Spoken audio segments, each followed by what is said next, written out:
Hi, I'm Morgan. And I'm Megan. And I'm Steven.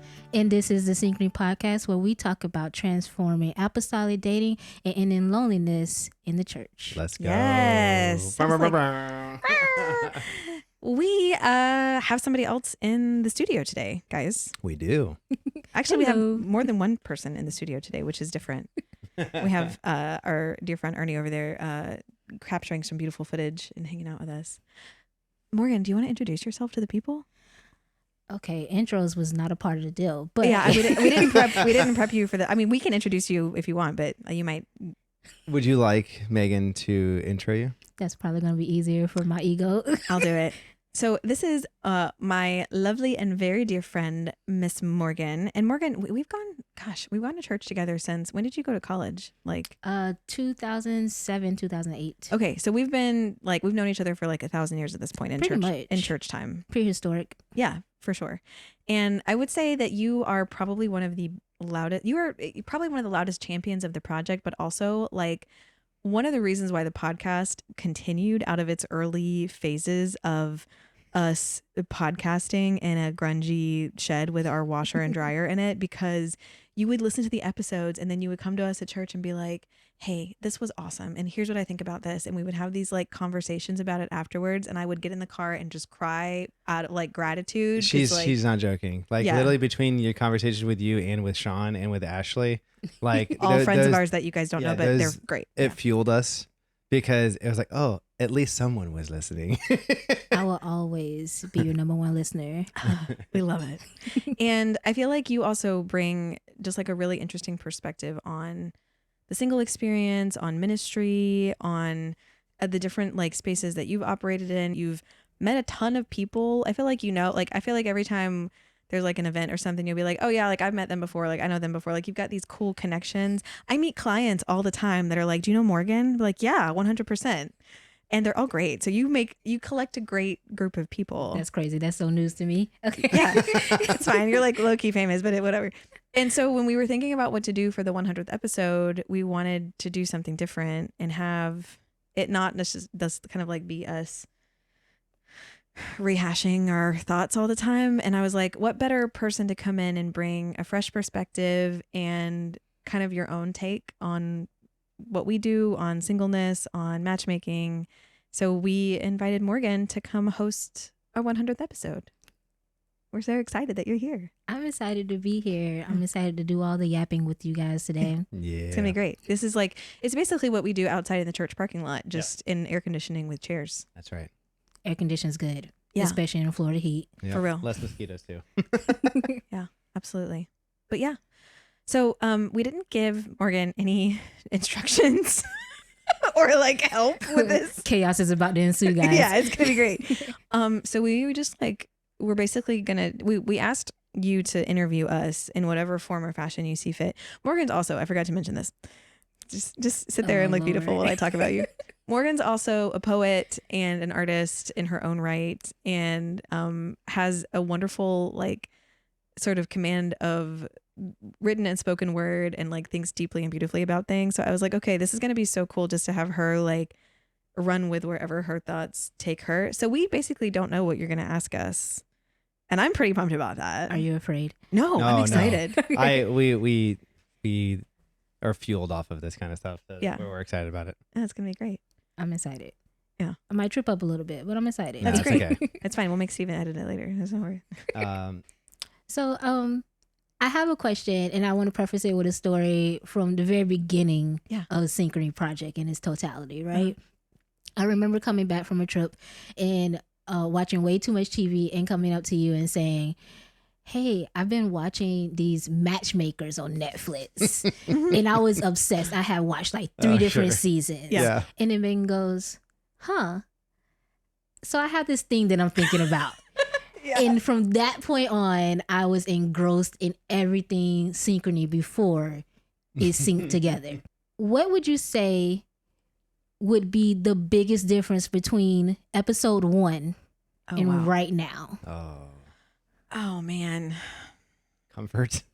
Well, for me. I mean, like physically, yeah. Again, like we were in a shed it was bad. With the AC off because the mics would pick it up. Yeah. Thank the Lord we didn't like record video and that it would be so grimy.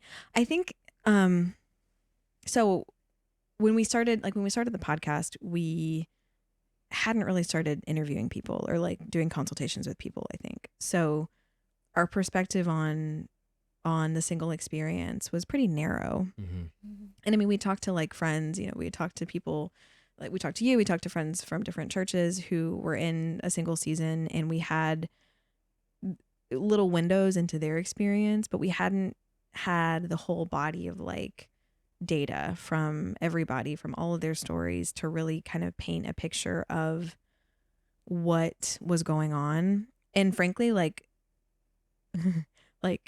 we were so naive about how hard it was for people. Like we could tell that, you know, we started to get inspired about this because we could see loneliness affecting some people that we were really close to, and we could see how hard it was for them. And that kind of pricked our hearts, but we didn't know how bad it was. We didn't know how, we didn't know all the ways in which that was impacting them in their day-to-day lives, in their ministries, in their goals. And we didn't understand grief from the single experience. And I'm not like, I don't know that we do now, in the sense of like, we haven't walked in that season ourselves really. So I think we know a lot more about what we don't know now than we did at the beginning. And I guess one key place where I felt particularly naive that later I felt really dumb about was like, I was so adamant to dig my heels in about like, the gender disparity just can't be that bad. I do remember her digging her heels in. And I'm like, that's a weird thing for her to like, because I can tell when she knows the answer and she's digging her heels in because she knows she's right. And she's digging her heels in because that just doesn't make sense. And that one, I'm like, I didn't have any data to like argue or rebuttal. I was like, yeah, but it ended up working out that like that realization was something that came slower than I expected. Yeah. Not necessarily for her, but just like having to find the details and find the data necessary to justify it, back it up. Because I didn't want to believe it. Yeah. I didn't want it to be true for anybody. I mean, because that also goes into our organization. It goes into you not questioning, but like looking deeper into church culture. It helps you look deeper into discipling. It goes so much deeper into not just dating and relationships. It goes into why is there such a disparity between men and women? Like who we are as a church. Yeah. You know? And so that actually leads into where I think the biggest difference between the first one and now is I don't think we really understood how much it was going to emotionally affect us. Because at first we went into this with rose-colored glasses, where we're like, we're going to provide a way for people to meet each other, and people are going to get married and live happily ever after. And that's true. But people, because it's the same thing that people come to us, what you guys are doing is so cool. There's so many marriages happening. And for me and Megan, we're constantly seeing and going, yes, that's amazing. But we also have all these other clients that are waiting. And we hear their stories, and we hear their disappointment and their hopelessness, or hope for the first time in a long time. So there's a lot of like weight that goes behind it that I don't think we anticipated how heavy it was going to be. So it gives us a perspective in prayer, but also a little bit of a weight on the work we do. I feel like we got so deep on you so fast. I'm so sorry if that was like... Oh no, let's dig deeper. You know, I don't have a degree, guys, but I'll listen like a therapist. I don't either. No. That kind of leads more into another thought I had. First, I just want to encourage you that even though like the numbers may seem very small, you have to think about like those numbers didn't exist before the project existed. Yeah. So what relationships, what marriage, what growth may not exist without you. That's something to maybe not be prideful about, of course, but to be thankful that God is leading you guys in that way, that you guys are providing a service that didn't exist before God called you to it and you said yes. Thanks, girl. Yeah, thank you. We'll pay you later. You're welcome. I take Cash App. She's like, just find me a husband. That too.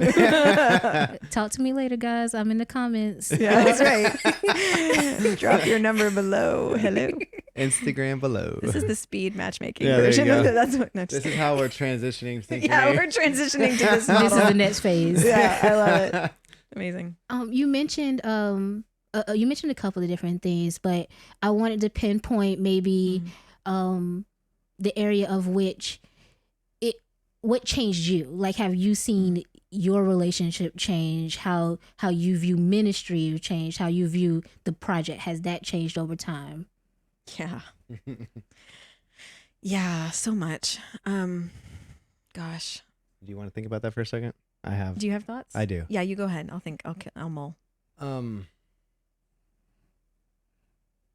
I honestly thought it was going to be more different between the organizations. Okay. I don't know why I thought that. It was just, I've always been raised UPCI.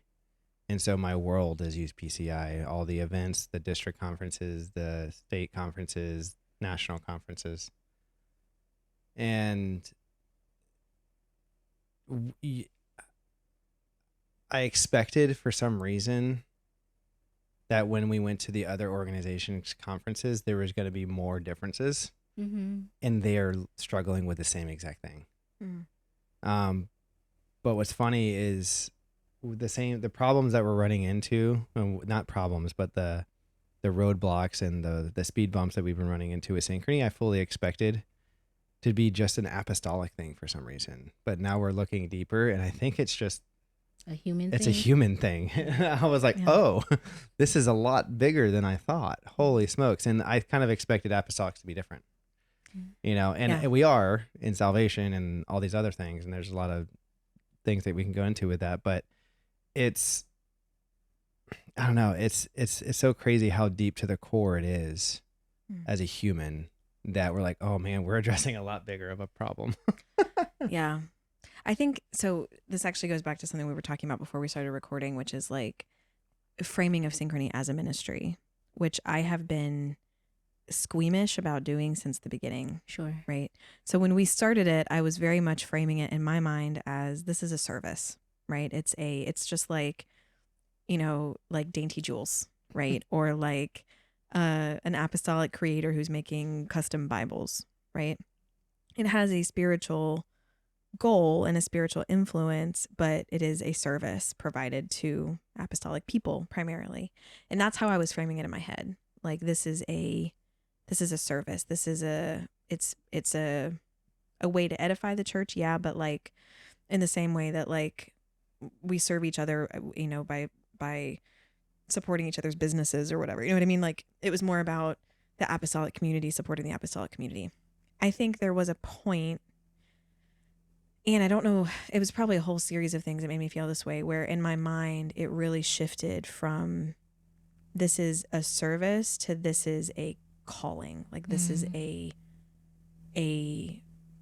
passion. And I think like there were a couple of calls early on where, like, consultations where I would talk to someone and I was hearing their whole story, and some people like had really, just really difficult stories, like abuse and loss, horrible loss. And I remember feeling so like inept because I'm like not a therapist, right? Not a grief counselor, not a marriage and family trained professional, right? Mm-hmm. Neither is Steven. And I'm just sitting in this virtual room with this person, and they're weeping, telling me about, the spouse that died horribly, about the one that comes back to me all the time is I had a client who told me that she was nearing the end of her potential for fertility and had never been married. and she had a box of baby clothes that she kept under her bed. And she told me, and I don't think she would mind if I shared this, and of course I won't share her name, but she told me that she was counting her cycles, hoping that there would be another one and another one, so that there was always the hope and the chance that if she met someone, it could happen. And at some point it settled into me like, oh my God, like this is not selling clothes. This is not, and no offense to any great apostolic creators selling clothes, but it's different. It's different. Yeah. Like, and I felt the weight of people holding their stories out and to be witnessed, right? And to be seen, and felt very, very humbled and very ill-equipped. And it made me realize, like, okay, like I'm standing before the anointed of God, and they're asking for support here. Like, regardless of what I think of it, like it's ministry, even if it's got a price tag attached to it, or it's got a software sort of structural framing to it, or it has a podcast. I think that was the biggest change in my head. And it took a really long time, I think, for both of us to kind of come to the realization that, like, no, like we're in ministry together doing this. And it is, regardless of the shape of how we structure it or what we offer, the services provided, like that heartbeat has gotten so deeply embedded into like who we are. It's what we talk about in the car now. Mm-hmm. Like, it's what we talk about when we're together and we're hanging out. We're talking about people that we've worked with, and we're celebrating their wins, and we're, talking about the challenges they're encountering. And, that's become our whole part world. of our debrief, like, it's sometimes we have check-ins with people, probably once every few months. They can schedule them whenever they can schedule them want, whenever, but generally speaking, once every few months, they can check in if their preferences change or something like that, or if their life situations change. And Megan will tell me what goes on with some of the calls, especially if they're complicated, and she wants to have an idea bounced off of just to see if she was thinking about it clearly.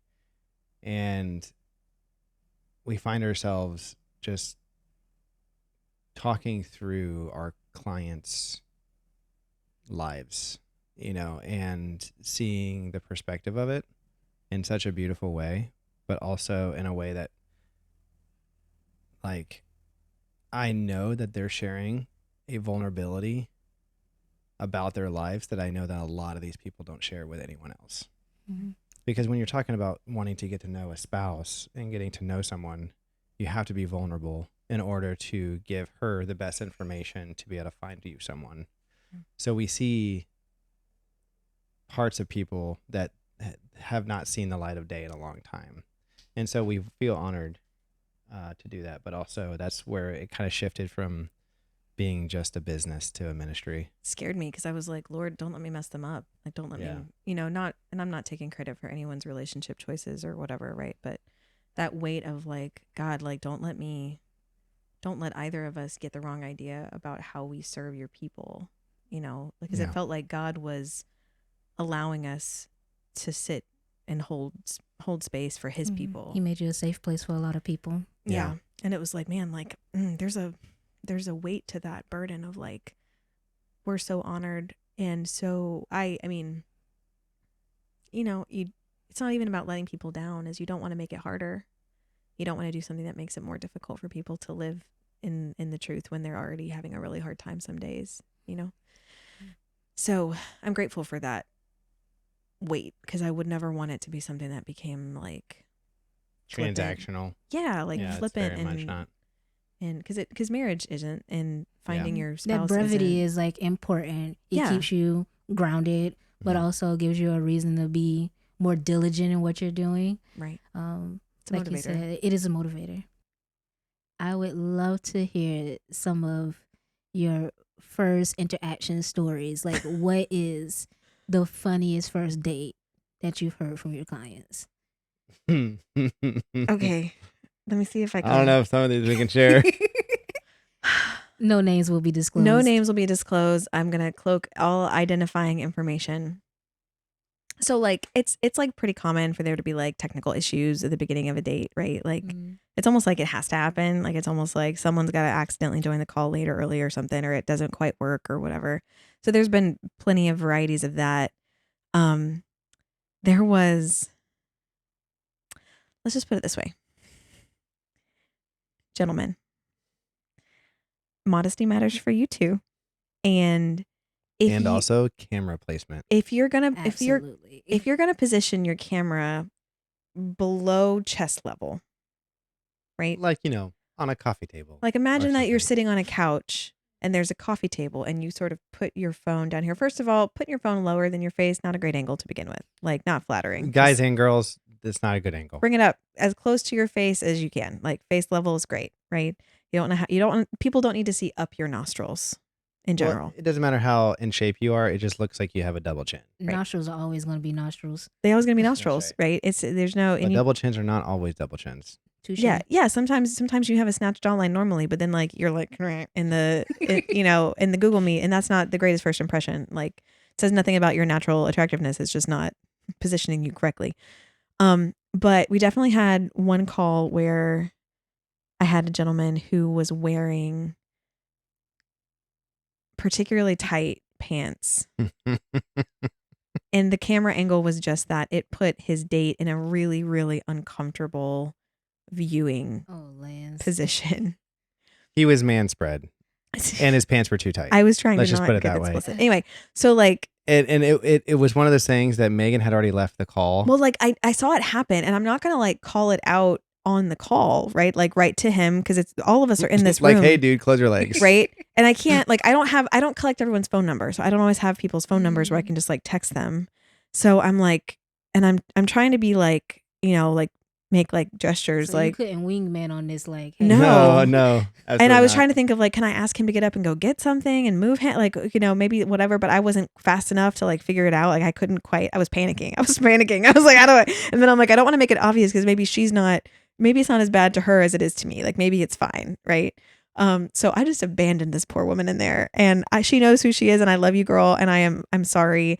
And he was not trying in any way. No, to, like, it wasn't him being. It was not intentional. It was just not being used to like the video conversation format and everything else. And it could have happened to anybody, like in terms of like a combination of wardrobe and placement. Like there are unflattering angles for all of us, but I had nowhere to go. Like I couldn't. I'm like sending him emails. Like she literally sent him panic emails, trying to hope he sees like the banner pop down. Right. And it didn't work. So they had their whole date and they did not match, but that wasn't because of that. There were other reasons why they felt like they needed to meet other people, and both amazing people, wish them the best. But it was just one of those moments where as a matchmaker where I'm trying so hard to like help people have a good first impression, like there was nothing I could do. And I felt very helpless just watching, knowing that I was going to basically trap someone in for an hour. With that angle? Yeah. Yeah. So that was a good one. There've been some good ones. The best ones are like, well, it's the ones that like the first dates for some people. I'm thinking of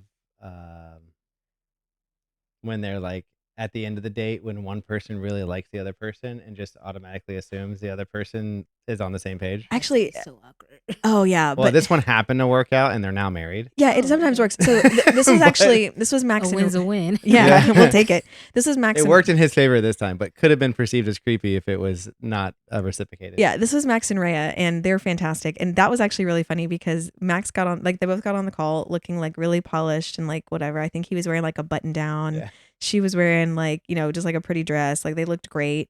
And they were talking about it, and we were talking about like working from home, and he's like, yeah, it's like when you get to wear pajama pants all the time, like these. And he pulls up his leg, and homeboy is wearing like flannel PJs on the bottom. Literally like button down flannel PJs. And I'm like, respect.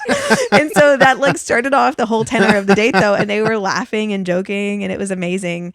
And like teasing each other. They both have like really like quick senses of humor. Very, very sharp. And they're like competitive. And so they were kind of like, like going back and forth, bantering.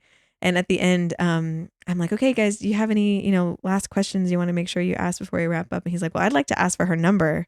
And I'm like, well, usually we do that later. And she's like, no, I like the initiative. And I'm like, okay, well, sure. So I love that. it worked out great. And now they're married. yeah, congratulations, guys. So awesome. Yeah.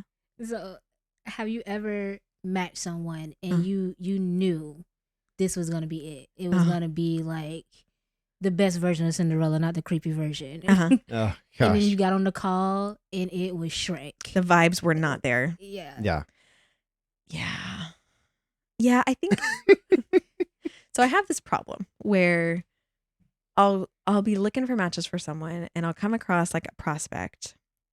And then I will do the thing where I'm like, as we get further into the matching process and I'm writing bios and I'm seeing it all come together, I'm like, oh my goodness, like they would be perfect, and I'm like, man, they have all these shared interests and goals and like they would just look great together and I feel like they're going to like each other and blah, blah, blah, blah. And like I have this, I can accidentally tip into mythology. It was a lot worse at the beginning. I have gotten a little better about like. Yeah, she used to dream a lot more about it. Yeah, I would be like, oh, they're going to be just so great. And they're going to ride off into the sunset and they're going to do ministry together and they're going to start churches or whatever. And they get in there and they're like, yeah, not it,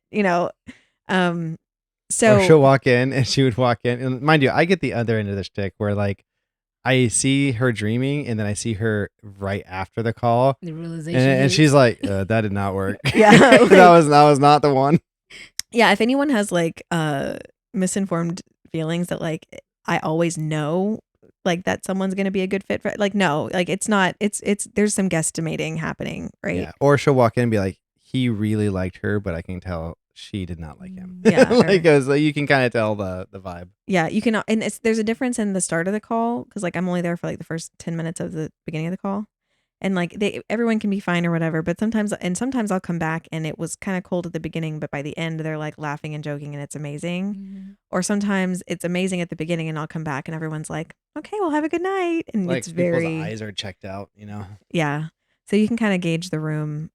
But yeah, I definitely had some, and I've had the opposite where there were couples where I was like, yeah, like it kind of all works on paper, but like, I don't know. I'm not sure if they're going to gel. And then they get into the room together and it's like, oh my goodness, like, yeah, why didn't I see this before?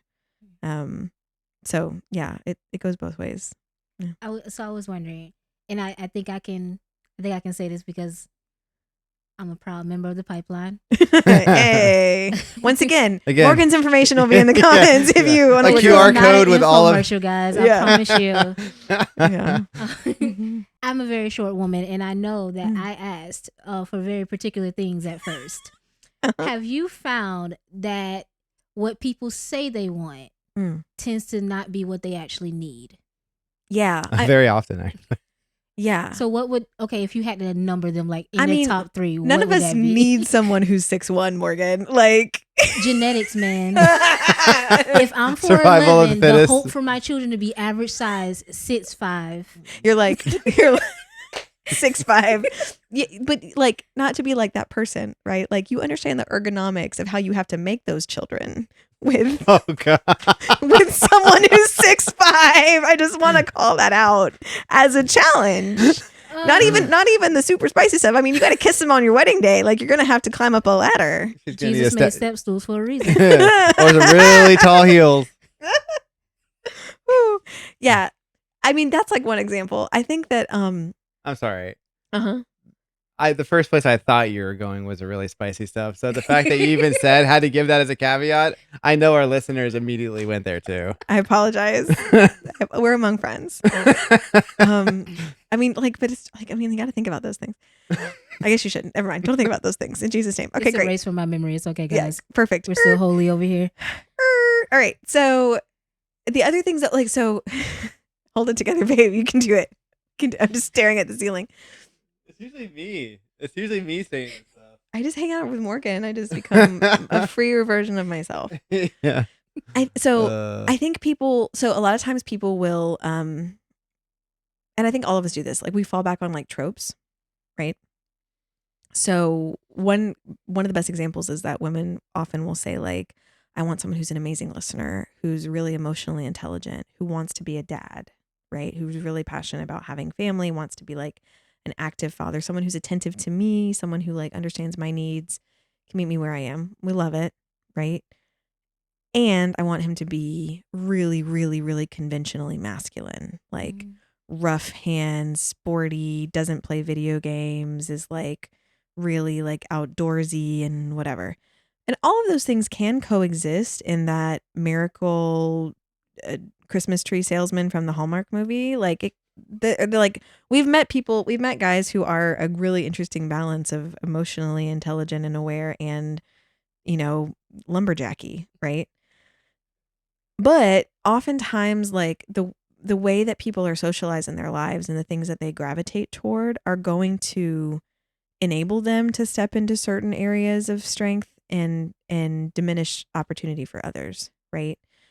If you are an incredibly athletic, extremely popular, kind of like stereotypical, I'm going to call it like jock guy, right? You can develop a high degree of emotional intelligence. You might not have to, depending on your circumstances, right? Versus if you have to work really, really hard to build relationships, if you're not naturally popular or charismatic and you have to really dig in to like talk to people and understand who they are in order to build friendships and like connect with people, you might have to develop those skills more deeply. To build off that a little bit, a long time ago, I had a friend who was explaining to me the type of person that they wanted. And it was very much like this person I was talking to was a girl who was explaining what she wanted, which was basically sounded like a completed version of her dad. Which completed meaning like fully matured, fully and like, mature, grown adult, like involved in ministry as a whole, like for a very long time. And I was like, you need to recognize that the man you're looking for is going to be 30, 40 years younger than your dad.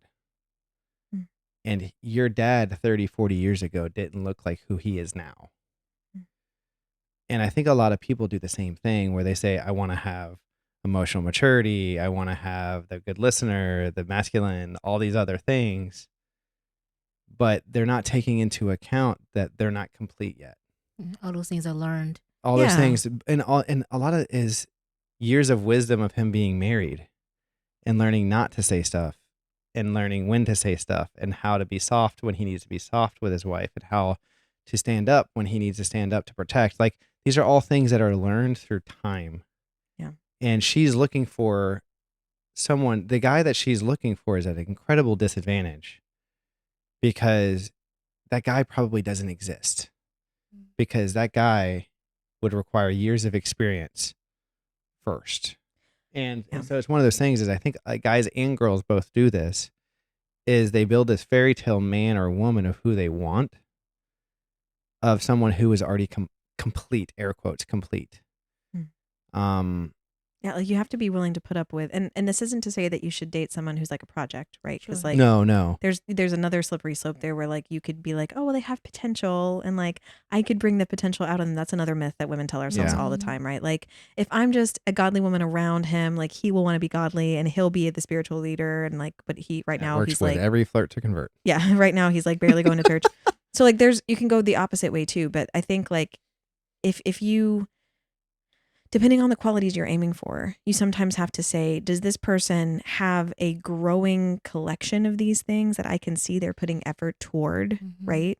Like, am I willing to put up with the bull in the china shop who has a heart for ministering to people, who doesn't always say the right things and sometimes makes people, hurt some feelings and whatever, but has a desire and is chasing something that will help him get there? You might have to tolerate the bull in the china shop for a while while God like works those things out, Well, and that's where I was going is like, does this person have the tools in their toolkit to become the person over time and to build in a relationship with you, to be able to work through any problem going forward? So what I mean by that is, if you have a bull in a china shop that every time you express your emotions to him or her, she completely disregards you or he completely disregards you and doesn't want to listen, those are not tools to build a relationship in my mind. That is not fruitful and that's not going to be productive. But if the person says, hey, I messed up and I really want to talk to you about it and let's figure out how we can make this better and going forward, he's going to make mistakes for the rest of your marriage. But that shows me that he has tools to be able to figure out how to move forward. Me and Megan's whole relationship has been, hey, let's run into this wall and figure out how do we need to remove the wall or do we need to go around the wall? And let's figure it out together. And so like, it's never clear. And so I think because of this, like God has provided the one for me, that means he or she is always going to be that person that I want. Mm-hmm. And that's not always the case. Yeah. That's not a tangible response. Mm-hmm. Yeah. Yeah. I think we, and like, so we do a lot of bubble popping. Yeah. Or just like calling out what's real and what's mythology. Mm-hmm. You know, I think we all have a lot of unconsciously collected mythology from church, from Western culture, from how we were raised, from our family, about what it will look like to step into a relationship with someone, the kind of person they will be, the kind of person we will be. And you can use that mythology to dig down into what really matters to people, but you have to get rid of all the stuff that's not as important. That kind of can become like extra fluff, you know? So yeah, it takes, and I think we're still learning how to do that with people effectively because we only sit with them for an hour and we're not always able to get down to the root of it. Sometimes it's taken a few matches with someone for me to be able to challenge them about like, hey, you said this criteria was really important to you, but I don't see you pursuing the outcomes of that criteria. You're like, I've given you 3 people with this criteria and you've shut them all down because of this reason. Yeah. And the reason that he or she is shutting him down for is for a lot more shallow of a reason. Generally. Could be, or just it feels like they're distracted by things that aren't really what they're looking for, and so we have to have that conversation. You know, of what's the goal here? What are we aiming for? What's the real goal? Yeah. I think that takes growth for the person seeking as well, because you go into things thinking you know what you want, and you don't actually want them, or maybe you want them for the wrong reasons. Yeah, and you're not prepared to actually, look at what you're actually wanting for it. And like there are so many things that I think that we're sort of socialized to want in a relationship that aren't bad, right? It's perfectly fine to want a very, very conventionally masculine guy. It's 6'4". It's totally fine. It's totally fine to want someone who's like hyper feminine, right? Or who's insert X, Y, and Z characteristic. There's nothing morally wrong about any of that. But what would you sacrifice about your future to have those things? Like, would you sacrifice having a ministry partner to have those things? Would you sacrifice having the family you want to have those things? Like, if you could only pick one, what would matter to you more? Can start to get at some of that. And we have to like let people sit with that. And sometimes it's hard because you realize hard things about yourself. Yeah. Like, oh, I do right now, no matter what I think I should value, what I value right now is this. And sometimes we don't like what we see when we hold that mirror up to ourselves and what we're chasing, Yeah. So. I think sometimes we get stuck in what we think we value and are okay with noticing that like eventually that might change a little bit, or it might be tweaked to what we actually really value in our human instincts. Like as a human, as a child of God, what am I actually valuing rather than the surface level of what I'm giving? And that, I would think that would take a lot of vulnerability on their side because if you're not truthful, then what you're going to service them, what you're going to minister to them isn't going to be what they actually need. Yeah. Right. And I get it wrong all the time because I'll assume based on what someone's telling me that this is the reason why that's important to them. Like I'll use an example of like somebody will say, I would really like it if my match made around as much money as I do or more. And I'll sometimes make the assumption that that's about living a certain lifestyle, right? Or it's about, a certain kind of security. But then you get down farther as I get to know this person and realize, oh, they went through financial abuse and they don't want to be in a position where they feel like they can be manipulated or that the other person could be. Or, oh, it's because they have this goal of debt freedom and they've got this plotted out and they know that if they have someone who's bringing that kind of financial lever, they get to that goal faster because their real mission is to be able to bless people financially, and So you have to dig down to the root cause, because two people can value the same thing and have a different reason. And some of those reasons are like things you kind of want to challenge them on, like. Yeah, we've had people say like, I don't want to marry, this is like a man in particular, I don't want to marry someone that makes more money than me. And it's very easy to jump to conclusions of what you think that might be. Sure. But those are kind of not very common. But yeah, there's just nuances, and you have to ask.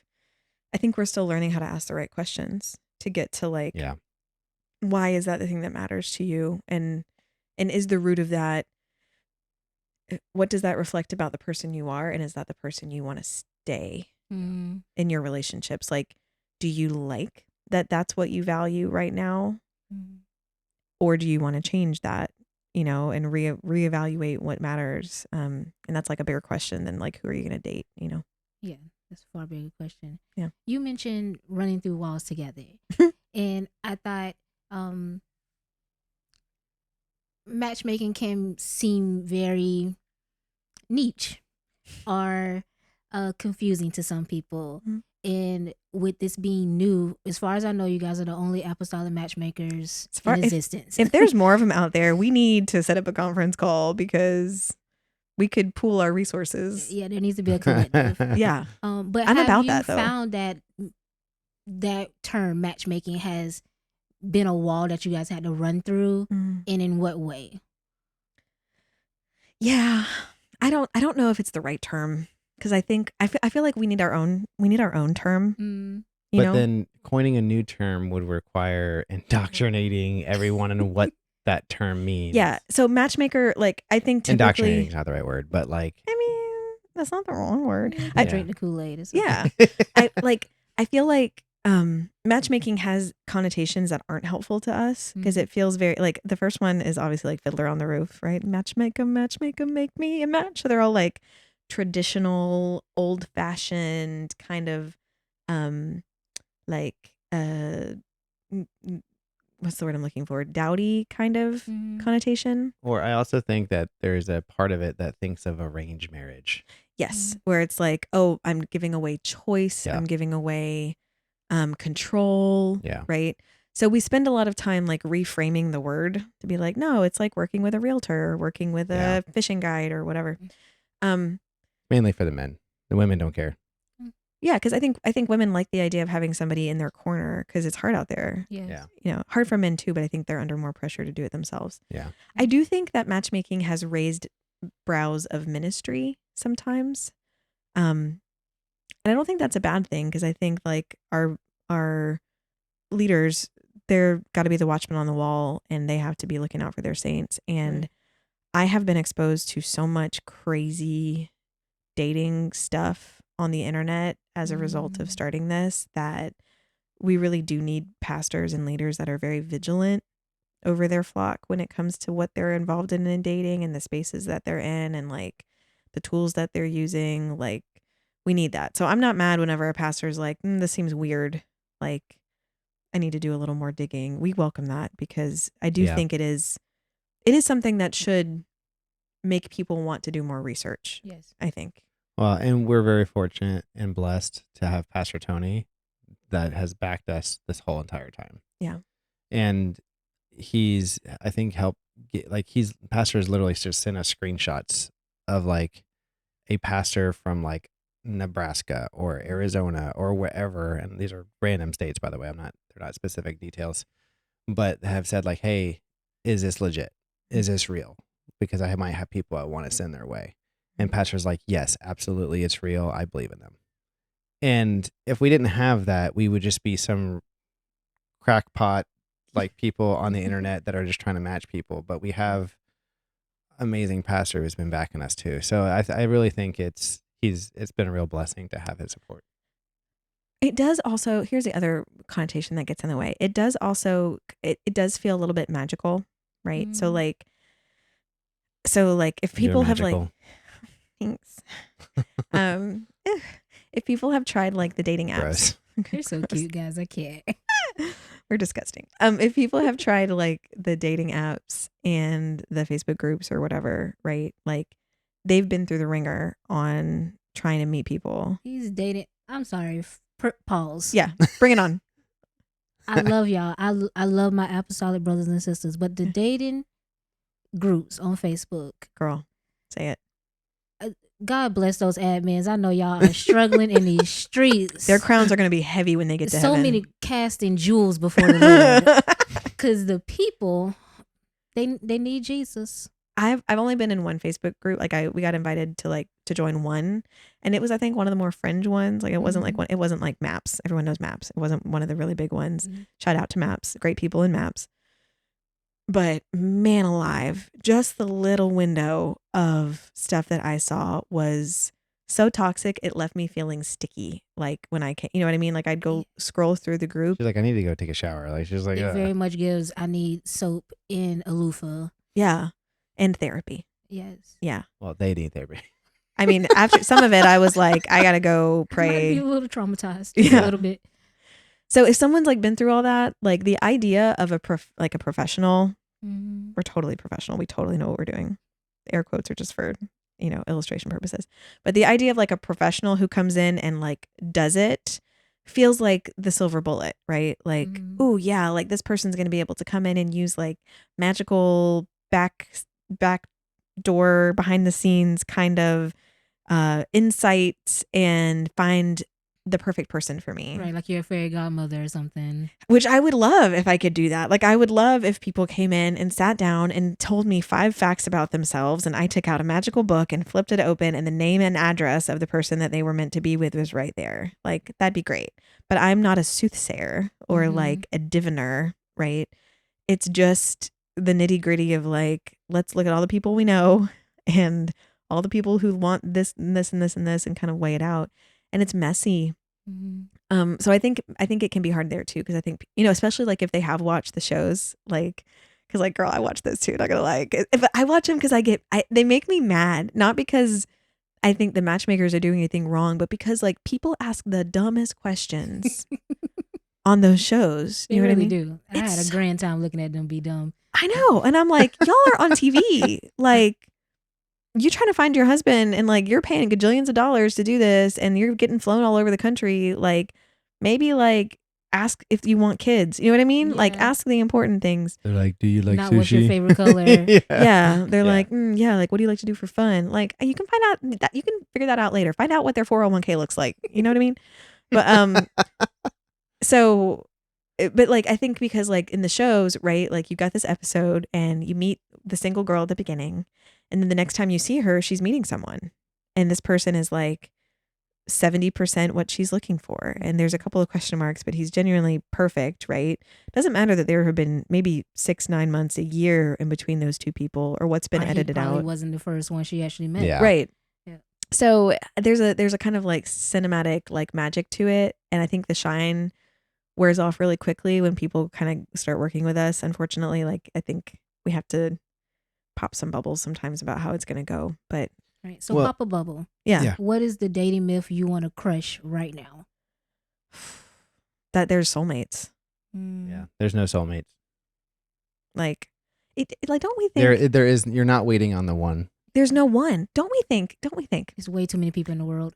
Yeah. Let's just look at this from like hold on, I got to adjust in my chair because I feel passionately about this. Like Here, push up your glasses. I'm not, for those of you listening to this, I'm not wearing glasses. I just pushed invisible glasses up my nose rather forcefully, I will add.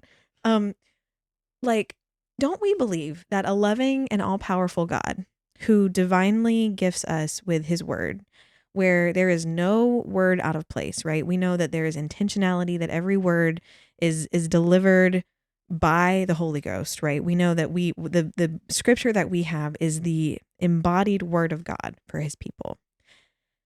That we study every week, right? We sit through 2 to 4 sermons a week, depending on what kind of church you go to and how involved you are. Maybe more. Maybe you're listening to sermons in your spare time. Hope you are. We get exposed to so much teaching of scripture. We dig into the weeds. We look at the symbolism of what this person was wearing and what their name means and what the place name of this means and whether or not there was a well. And like we go into all these different, you see how my voice just did the thing? A word is coming. So we go into all these things and we're like, look how even the Lord cares about these little details. This says and not but, right? Like, first of all, that was translated. But anyway, like we do all these things because we believe that this is Are you calling out my old youth pastor? yeah. Love you. You know who you are.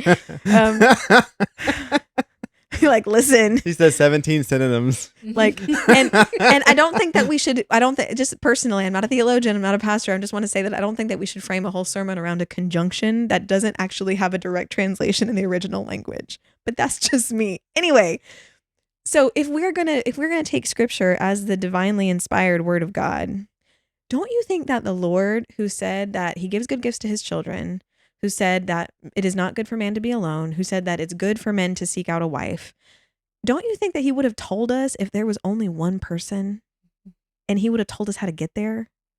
Like, thank you, Ernie. I appreciate you. Ernie's over here like backing this up. But like, right?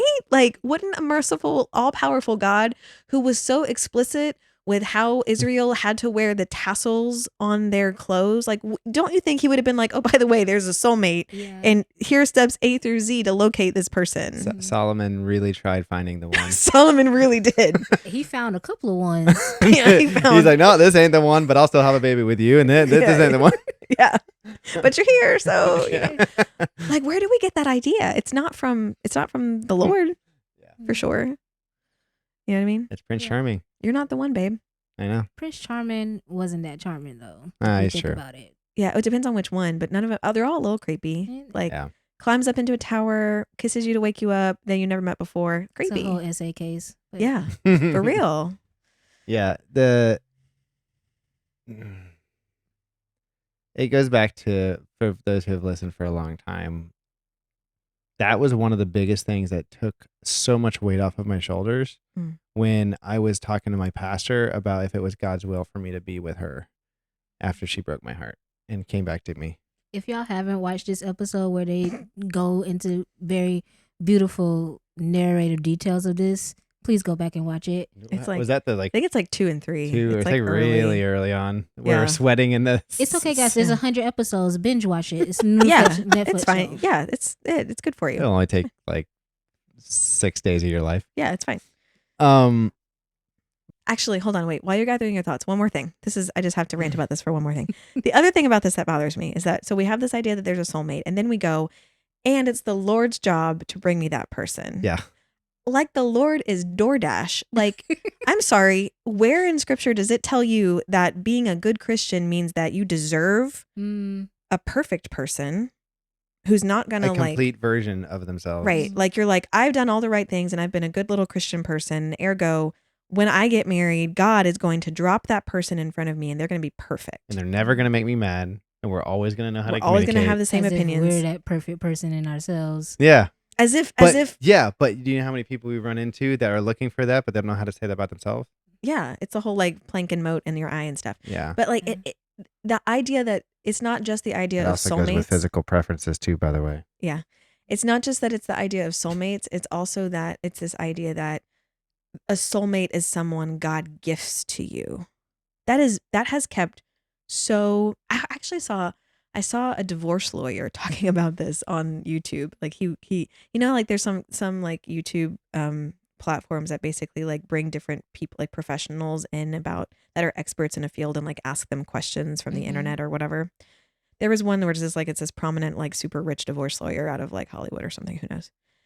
And they asked him, do you believe in soulmates? And he said, I think that the person who came up with the idea of soulmates should be jailed for life and like, or I need to write them a check for several $100,000 because they have made me so much money, because it is the number one reason why people get divorced. Oh, wow. Because they decide that the person that they're with is not their soulmate, that there could be somebody who's more their soulmate out there. Like, anyway, so soulmates are dumb, and God does not package up one for you as a reward for good behavior, you know? Yeah. It's like my old pastor, Pastor Kyle, he basically explained to me when I asked if it was God's will for me to be with her. I was trying to figure that out. She came to me saying like, hey, I want to be with you after breaking up. And I'm like, I don't know what to do. And he says, God gave you the choice of who to be happy with. Yes. He goes, there's a reason why God didn't say what you need to do, or who is your wife in the Bible, or what is going to define your wife other than be equally yoked, and also realistic compatibility with like, Can you live in the same zip code? Can you live in the same zip code? Like, are you, if you feel a call to foreign missions and she wants to be a school teacher in America, it's probably not going to work very well unless God can, tells you to go another way. But so basically when he told me that it is your choice and what you do in your marriage is what constitutes God's will versus you marrying because he said you can marry one of 1,000 different women and still be in the will of God. Mm-hmm. It's what you do together. And if you want God's will together. And I'm like, yeah. Oh, so I'm not waiting for this like writing on the wall to say, yes, God gives you the thumbs up. Waiting for like a thumbs up emoji on the wall. Okay, so Morgan, girl, you didn't open this huge can of worms because I could go off on this for like 1,000 years. But I love it. Okay, so like this is another thing that I think people get messed up all the time. Not you. You're great. It's that when they are with the right... We're not used to being in the same frame. Yeah. Anymore. I'm usually way over there. I have to like throw stuff at him. I'm over there She's like, Steven, you can't say that. Say that. Do it. You all right? No. I can't. You're gonna be making faces while you're talking about there's a bug. I didn't even see that bug. You sounded so old when you got up. Are you okay? I did. Oh, because you had them crossed underneath you. Oh, don't do that. That's bad for your back. Yeah, I almost crossed my foot and I said, you did that at work earlier today. Let's not make it does take a long time. These chairs look comfy. They're not that comfy. It's the soulmate thing, and then it's that when you meet that person, you're going to feel peace, and you're going to feel absolute certainty that this person is right for you, and it will not require compromise or settling to be with that person. The soulmate, you will know that you know that you know that he or she's the right one. You might even look across the room and match eyes with them and have never met them before and just know. The amount of times I've made eye contact with people, I got so many soulmates if that's the case. You're like fluttering your eyelashes across the way. But like I was told this is how this works. Right. Meanwhile, they're like, is she having a stroke? Yeah. Can she see? That idea that like the right relationship is going to feel so perfect that you can't have any doubts is a lie from the devil. Because part of getting to the right relationship is encountering your doubts and saying, I believe that I want this for my life and that God wants this for my life. And I know that this person is this, and this. And I don't know. I don't know how I feel about this part of them. And I don't know, this part of them is not perfect. And this part of them rubs me the wrong way sometimes. And this part of them annoys me. But yet I still believe that this person could be someone who works with me in ministry and who helps me raise the family I want. And I'm going to compromise and decide that I will value those things above the other nice to haves that are bothering me or things that I can't have. Believing that your soulmate, this one person will not require that compromise of you, and that is settling for less somehow, or that's giving up on the right person for you, is keeping so many people lonely. I'm sitting here. If our marriages are compared between God and the relationship with the body of Christ, also in your prayer walk, in what world is trusting God saying, I want absolute certainty that what I'm about to do is what I need to be doing? That's not faith. Yeah, that's not faith. And I think we're treating our relationships like it's Burger King. And again, it's not to say that you date a project who's... No. Yeah. Again, but at the same time, you build enough of a relationship with God to say, hey, I've learned your voice enough. I hear your voice enough. You've tested it. I have loved you enough to go and to know that if you tell me to go here and do this, that I know that you're going to protect me, and that it is ultimately your will, even though it doesn't look right now. Mm-hmm. A lot of times in relationships, there's a lot of uncertainty with using, again, do they have the building blocks for a good relationship? Yeah. Are they financially wise? Are they emotionally healthy?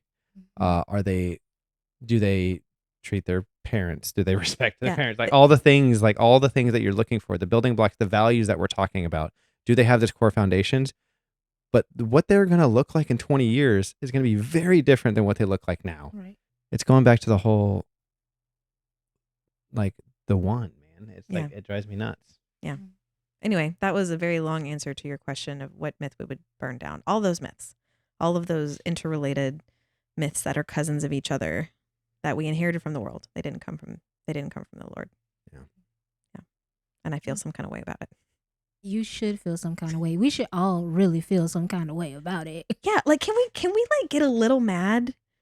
Like, as a church, can we like get just a little bit angry about how many people we have lost to bad dating? Yeah. Talk more about that.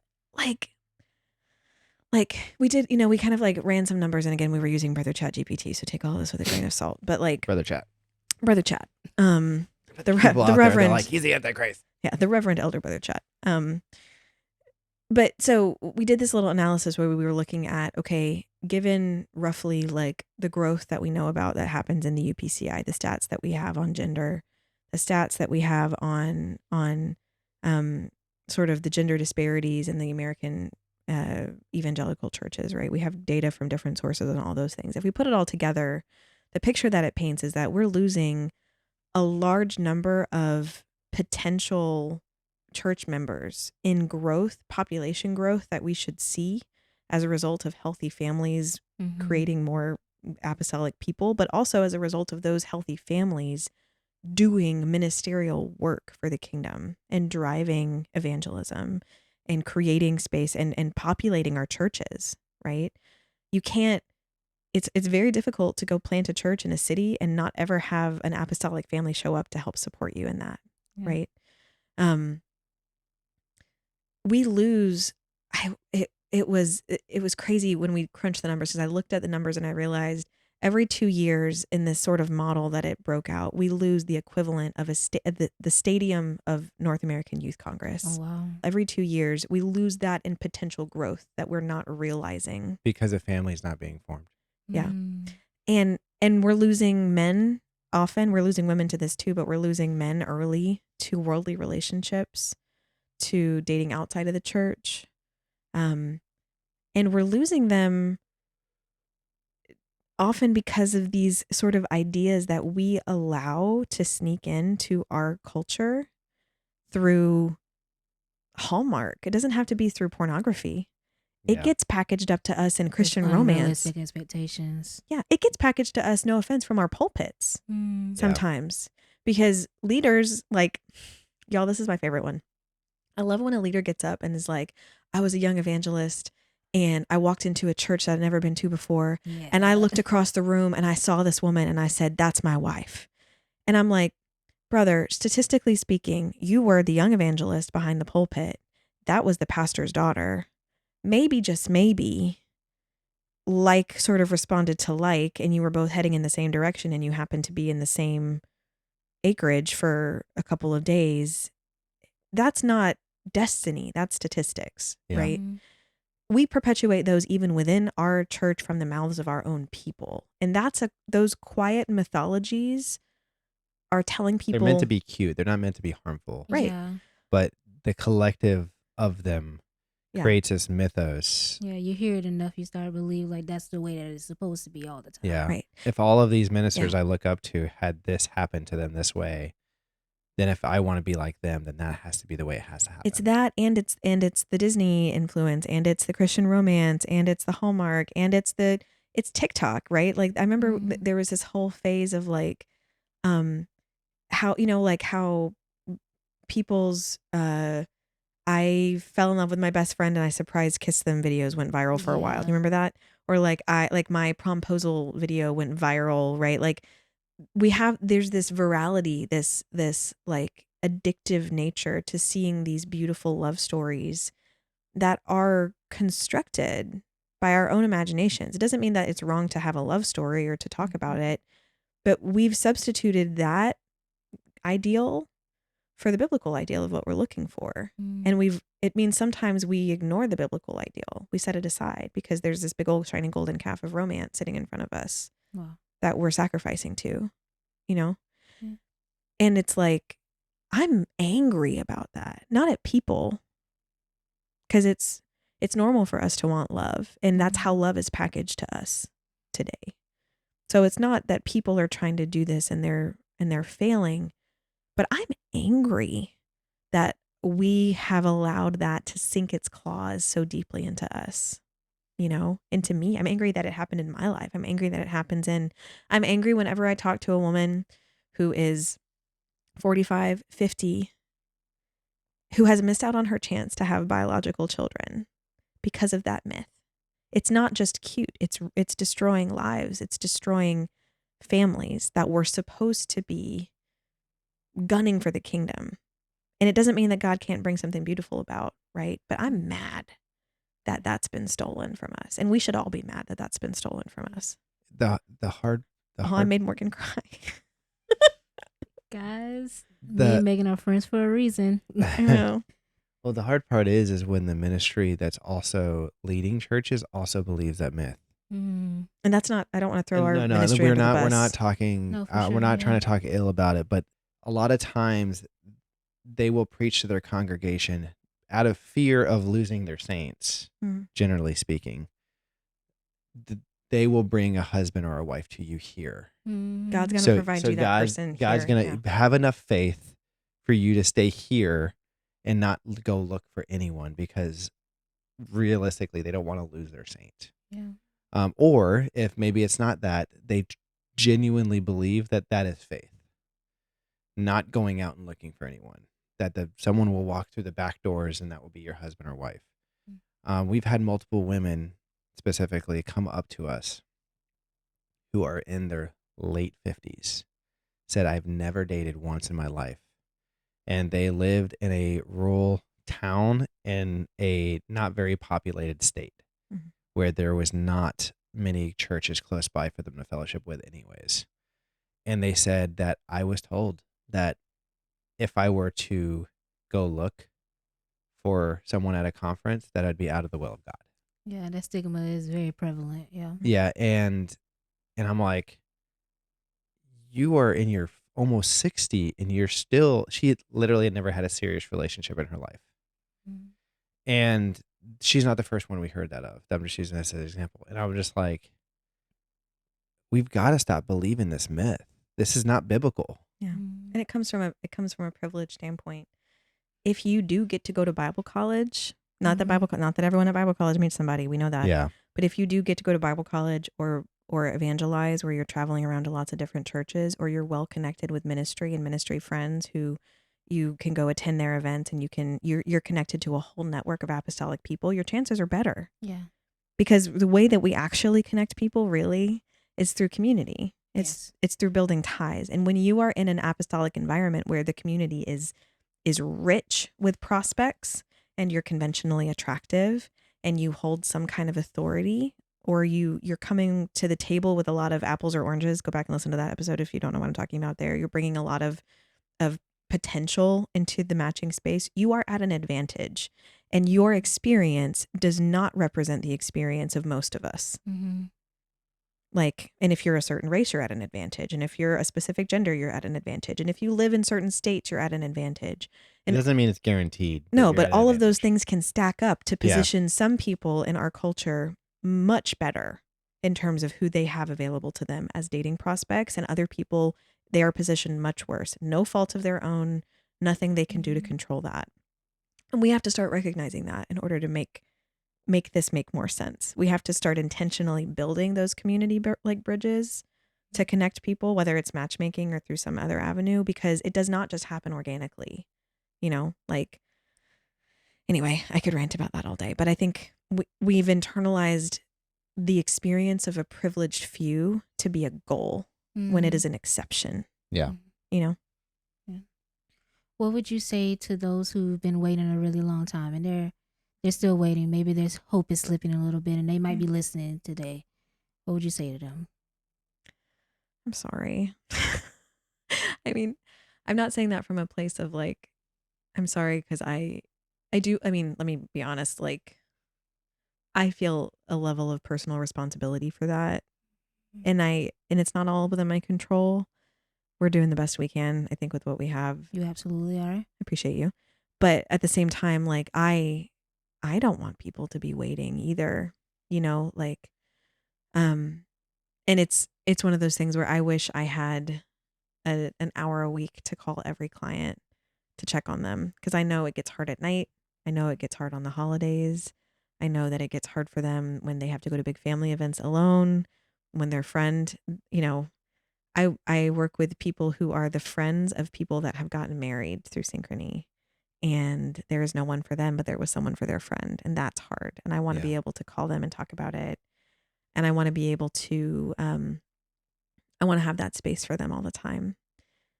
And there is hope, because sometimes it changes so quickly. We just had one of our very, very early clients, like I think like she might have been like client number 3 or 4, like really early in the pipeline, who I had no one for her for years, literally. Coolest person ever, like just had so much to offer, such an amazing individual, but there was not someone who was a good fit for her life until just recently. And they met in, I want to say January, and they got engaged officially last weekend. That's awesome. And it's changed in a heartbeat. I mean, her whole life has changed in a matter of weeks, So I know it can happen, but I don't want to minimize how difficult it is to just sit in that waiting and feel like, what I don't want people to believe, and this is maybe the message to the person who's waiting, is I don't want you to believe that it's because of you, or that it's like, oh, it must be, there's something wrong with me, right? Or there's something, I must not be cut out for this, or I must not be, I must not be matchable enough. I must not be the right quality. That doesn't have anything to do with the amount of time it might take to find someone for you. It doesn't make it easier, but it's not because there isn't the potential of a partner for someone. If you were in a position where you were unmatchable, I would tell you, if you did not have a life that was conducive to bringing somebody else into it, I would let you know that. Mm-hmm. But it's okay to be angry that it takes so long. It's okay to be upset on the days when it's really hard. It's okay to feel the grief and the anger, and we want to be there with you in all of that. And it can change in a day. And it does change for people really fast. And we get excited when we can talk about like the people that have waited for a long time when they find someone. Like, it's really, I had someone who she came into the pipeline, I want to say like late 2024. And I met her over her consultation, and then we kind of didn't interact much after that. Like, we didn't schedule a check-in. She had, we kind of just, I was looking for someone for her, didn't find anybody. And I bumped into her at General Conference, and she has such a beautiful, like, glow about her. I mean, she's an amazing person. And she gave me a big hug, and she's like, I am so excited for you guys. She's like, I'm sad it didn't work out for me, but I love what you guys are doing. And I'm like, girl, like, it could work out for you. Like, whatever, don't give up. But it's hard. It's easy for me to say that. Sure. Right. But then we did actually find someone that was a great fit for her. And so this is the only guy that she's ever met through Synchrony. And they're like really serious right now. Like, they've met each other's families, and it's going really well. And she sent me this really sweet message just to say how well things were going and how excited she was. And I think she waited for like a year or more. And it's like, okay, I have to keep holding on to that hope too, because I get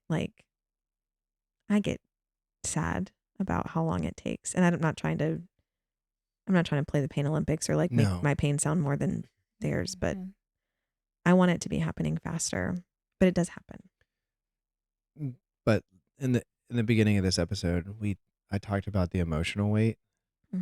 This is a part of what we were talking about.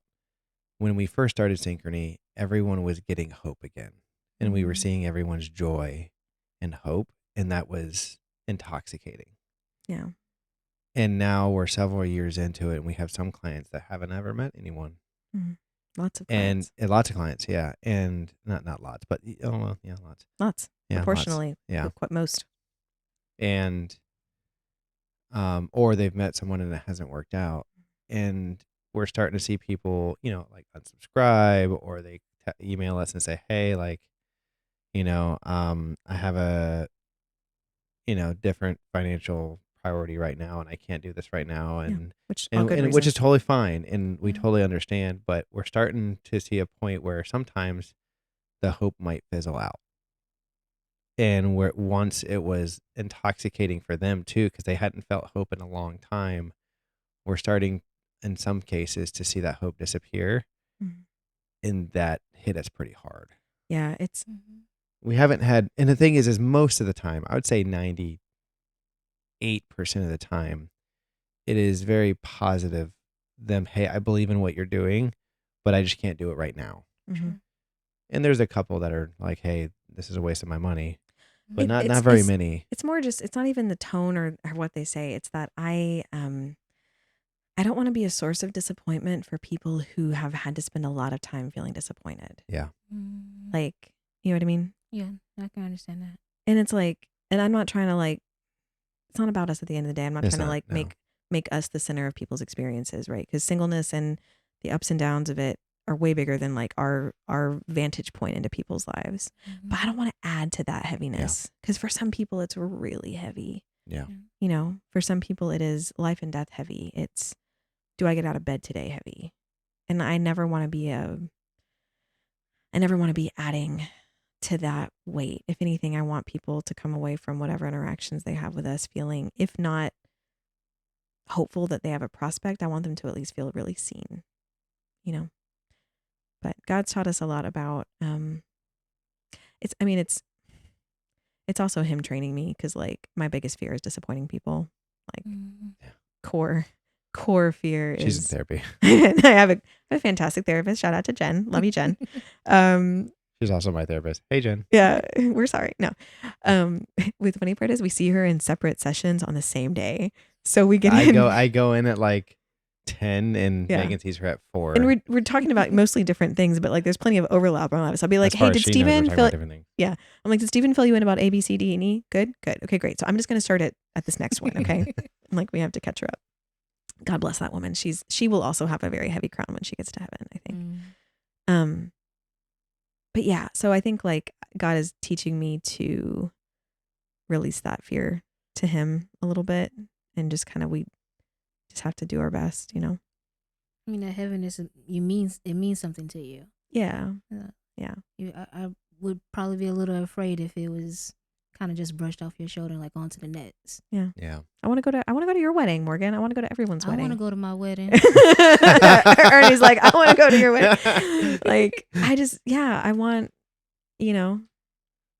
hope deferred maketh the heart sick, but when desire cometh, it is the tree of life. Like, it is hard to have that hope deferred for a long time.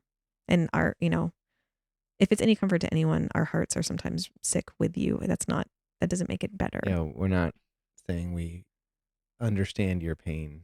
No. But we can witness it. Yeah. Sometimes that's all we need is to be seen. Yeah, I hope so. It takes the edge off, maybe. That's a part that I didn't expect to be exposed to us, or not exposed isn't the right word, but I think something that we didn't expect was how unwitnessed the single community is by the church. And we're like, this is not okay. Like, especially, and I'm looking at it from a perspective of like, we always preach about the end time harvest, right? The end time revival, the end times is here, right? If we're going to reach as many people as we can, and statistically, 50% of marriages end in divorce, that means potentially there's going to be a lot of single people coming into the church. Yeah. And we have no resources for them whatsoever. And I'm like, let's look at it from a witnessing, soul winning, if we want to call it that perspective. Like we don't have resources for them, much less the people who have been here for several generations. So like, this is something that needs to be focused on more instead of like an afterthought. Yeah. So that's another soapbox for another day. Yeah. So you kind of spoke about already about how it started, what it looked like in the beginning. Let's dream a little. Okay. What would be the hope at the end of the day? when it's all said and done, what has Synchrony Project done for the apostolic dating community? Oh, I'm gonna cry. So I want there to be a future generation where they know from the time that they are children what it looks like to seek for a spouse according to the Bible.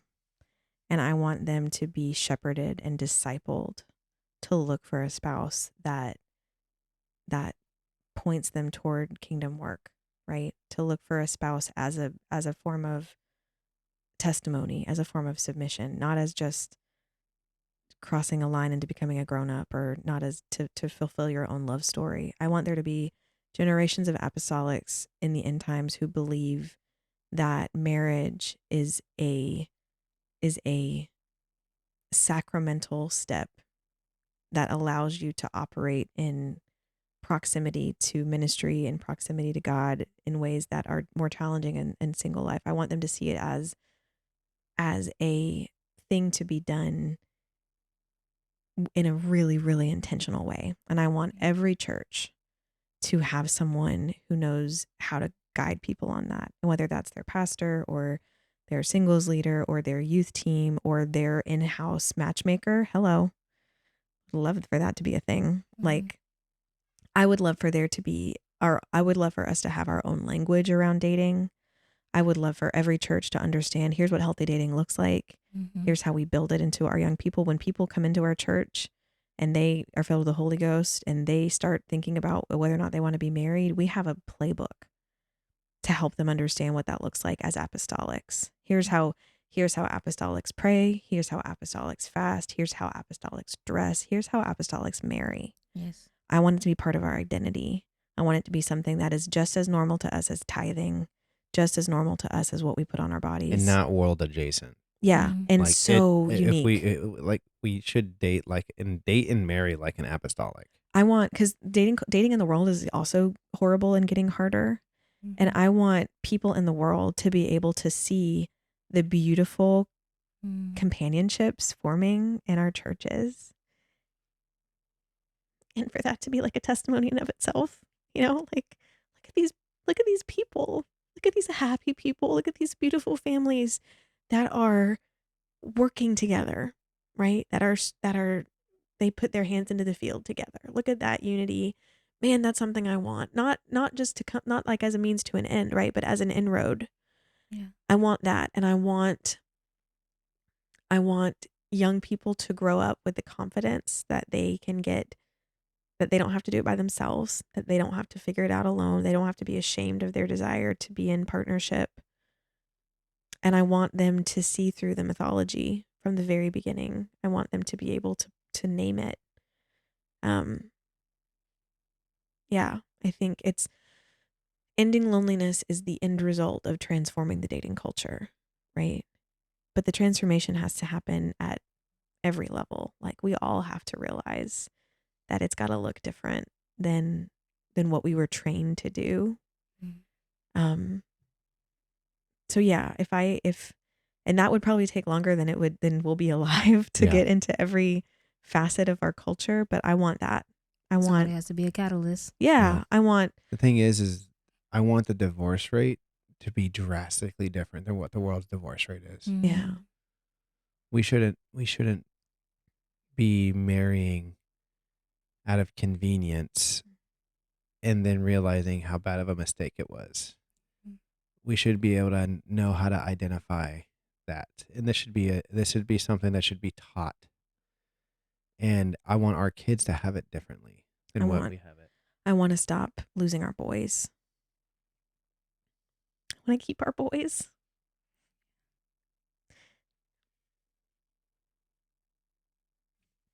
And we're starting to see, the pattern that when boys don't see a future for themselves in the church where they matter and where they can step into that role that God has really architected for them to be able to shepherd a family and to become the priest of a family and the priest of a home, when they can't envision themselves in that space, they don't stay.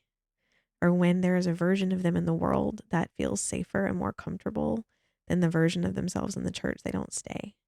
And so dating's not the only reason why boys leave, but not knowing who they are, which is part of Not having purpose. not knowing who they need to be in a relationship, not knowing what the expectations are from God about that in their lives. It's a big part of it. I think it's bigger than we realize. Yeah.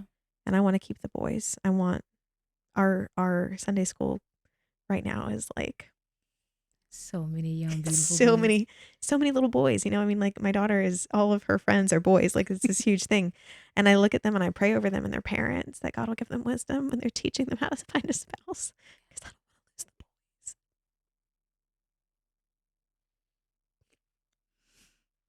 So that's what I'm hoping for.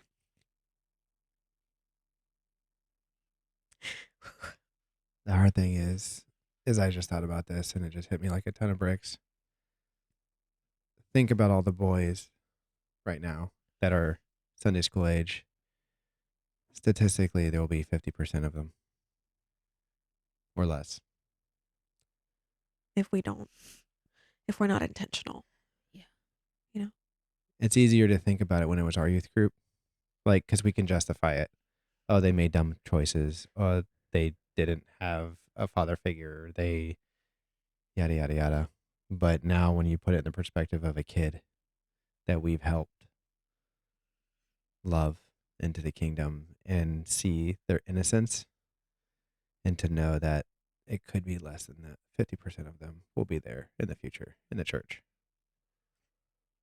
And God restores. He brings a prodigal home, but we shouldn't bank on that, Yeah, he also keeps. Yeah. We can have faith that he's going to keep them. Yeah. And I this believe is going to be a big part of that. Yeah, and I believe he's doing it. I mean, I believe the right conversations are happening, not just with us. Like I don't think it's just us. This is not a just us thing. I think that cultural transformation that we're talking about is showing up in different aspects of how the church is operating, and God encourages us in that because we'll hear like, oh, this person talked about this. Oh my goodness, like that's going to be amazing. And so I know that, God has a design for his church in the last days, and that it's all the reason why we feel so passionate about this right now is because it's going to dovetail with all these other efforts. And his design is perfect. So yeah, I'm confident that it's going to be amazing. And I just hope we get to see most of how it plays out and go to a lot of weddings. Eat a lot of wedding cake. I just want Synchrony to be us traveling around full time going to weddings. Yeah, I mean, just and having someone else run Synchrony while we just go to weddings. I would love that for you. I'd love that. I just want to match make for the first 3 hours of the day, and then respond to all the wedding invitations, and then talk to people and do new consultations, and then on the weekends drive in a big RV with a family to different churches and teach them about dating. And then over the summers, go and visit all of the Synchrony grandbabies. The Synchrony grandbabies. Or godchildren. God babies. Do we get to claim? Oh my gosh, we need a name for them. That's like, can we be their like? It's like something between like godparents and grandparents or something. Like we need a grandpa adjacent term for like we're the reason why your parents had you. Someone come up with that and drop it in the comments. There's currently 4 kids. One's here and 3 are on the way. Yeah. Oh my goodness, that's so exciting. Yeah, the little babies. Oh, the babies. Oh, thank you, Morgan. This is so much easier than us talking at each other. Can you come do this like all the time? Sure. Great. Ernie, can you come most too? Fridays and Tuesdays. Ernie is now our unofficial production assistant. That's right. Keeping us all together. Seriously, thank you for doing this. I appreciate you guys. I'm not going to cry again, so I'm just going to keep it short. I really, really appreciate you guys. And I thank you for all that you're doing and all that you're sowing into people. And I look forward to seeing all the beautiful stories that come out of it. Thanks, girl. I love you too. Thank you. We'll pay you later. And I expect a wedding invitation. I want to sit sort of up close to the front so you can see me bawling the entire time. Just if you like shift your gaze a little bit away from the handsome man that you're getting ready to marry, I want you to be able just to see my like tear-drenched face the whole way through. Oh, Ernie has requested that there is a praise break at your wedding. Guys, the weight when it is broken, there will be dancing all about. Much rejoicing. In travail in the altar. Are you gonna? Right. You should pass out little tambourines as wedding favors. This is now becoming more and more of a South Florida much rhythm. So yeah, that'd be great. I'm a fan. It's gonna be awesome. And everyone clapping in the offbeat. Yeah. The 1 and the 2 friends. Yeah. Or the 2 and the 4. 2 and the 4.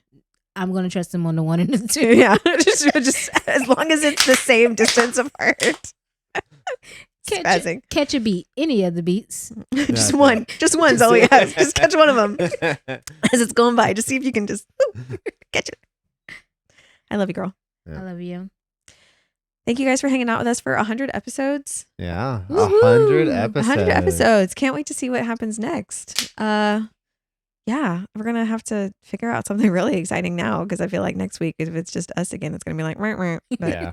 we'll find something to talk about that'll be interesting. And I hope you guys have a fantastic week. Hey. Yeah. I love you. I love you too. And thank you so much for going on this journey with me. Oh, thank you for doing that and plugging everything in and getting all the lights and figuring everything out and making it all technically possible. You realize, guys, that if I were doing this by myself, I would still be in the shed with the laundry talking into a single microphone, probably into like a cell phone. Yes, you would. Yeah, 100%. all of this beautiful production is made possible by Steven. That's okay. You make the podcast actually interesting. Yeah, complimentary strengths. That's the goal. All right. All right. Love you guys. Love y'all. Bye. Bye.